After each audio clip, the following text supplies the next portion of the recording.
Firefighters are watching what's left of the Romero Fire tonight to make sure there are no flare-ups, but the situation is nothing like yesterday afternoon when it exploded in the Bosque, jumped the river and burned 359 acres, mostly on the east side.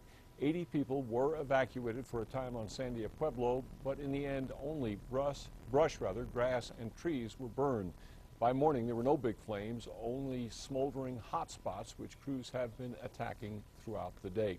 The Romero Fire is a very real reminder of the danger in the Bosque. In their natural state, the woods along the river are thick with fuel. And when we're in a drought, that fuel is always ready to explode. Over the last decade, there's been an aggressive effort to thin endangered areas. How's that going? Amanda Goodman's live in the Newsplex. Amanda?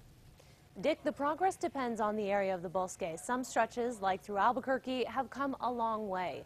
Others, not so much. It's an all too familiar sight, the Bosque burning. Yesterday's Romero Fire flared up in the Bosque Preserve. Probably the biggest reason this didn't spread is because of the people that got on it right away and what was done to contain the fire and keep it from spreading. The Mid-Rio Grande Conservancy District admits this stretch of the Bosque on the side of the river is thick with trees and dried down fuels. But they say that's how the people of Corrales like their Bosque in its wild, natural state. There is an inherent danger, and they know that, and that's okay. As long as everyone understands what's there. Albuquerque's Bosque used to be like that until the massive fire of 2003 created both fear and awareness. Once the flames were out, the Conservancy and the city agreed thinning and rehabilitating was a top priority. So when fire broke out on the Albuquerque Bosque near Bridge Boulevard last weekend, it didn't do nearly as much damage. It still burned, but it was a different burn. It was kind of spotty and not it's not this wholesale moonscape look that you get with some fires. The Conservancy District says thinning is an ongoing process, but only in areas where communities want it, like this small stretch near the Alameda Bridge that the Corrales Council did approve.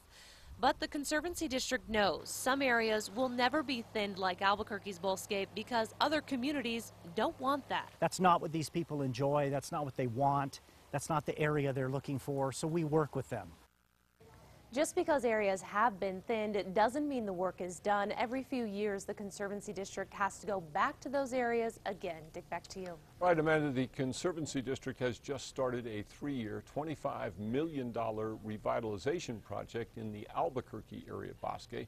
It includes everything from thinning to picnic areas and even a boat dock.